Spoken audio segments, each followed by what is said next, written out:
सबसे पहले हम पहला क्वेश्चन करेंगे। क्वेश्चन करने से पहले मैं आपको बताऊंगी कुछ सरल तरीके, जैसे हमने कोई भी संख्या लिखी कि शब्दों में कैसे लिख सकते हैं हम।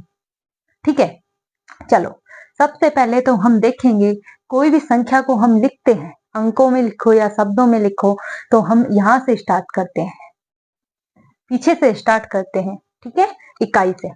सबसे पहले तो कितने अंकों में लिखी गई है? इकाई, ढाई, सैकड़ा, हजार, 10,000। ठीक है, तो इकाई पे हम केवल एक संख्या लेते हैं 6, तो इसको हम ऐसे की ऐसे लिखेंगे।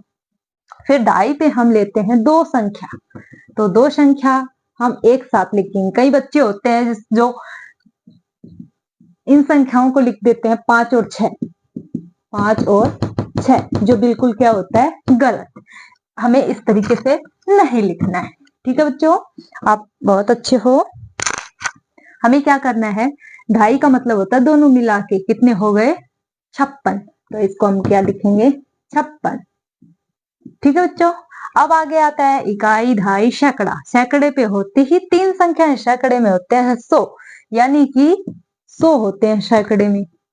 चलो 100 तो ऐसे कैसे हो गए, लेकिन 100 का मतलब होता है कि एक ही अंक लेना है हमें यहाँ पे। तो क्या दिया गया है? 3 और आगे 100, यानी कि 300, और फिर ये 2 डिजिट ऐसे के ऐसे हम लिख देंगे 56। ठीक है, फिर आता है इकाई, ढाई, सैकड़ा। फिर होता है हजार। हजार में भी एक ही होता है। हजार में बोलो एक होता है ना? हाँ, तो हमें एक ही अंक लेना है, जैसे 5 और उसके आगे की संख्या से कैसे लिख देनी है। ठीक है बच्चों, और आता है फिर इकाई, ढाई, सैकड़ा, हजार, 10,000। 10,000 में कितने होते हैं बताओ? 2 अंक होते हैं।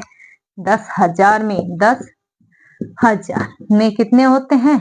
2 अंक होते हैं, इसीलिए हम 2 संख्याओं को एक साथ लिखेंगे। इकाई, ढाई, सैकड़ा, हजार, 10,000। 10,000 में 2 अंक होते हैं, तो हम 2 संख्याओं को लिख देंगे। फिर इसके बाद आप 2 संख्या लिख दोगे तो उसके बाद जो संख्या बची है वो कितने पर है? इकाई पे है, ढाई पे है। इस तरीके से हम लिखेंगे। तो आशा करती हूँ आपको ये सब समझ में आया होगा।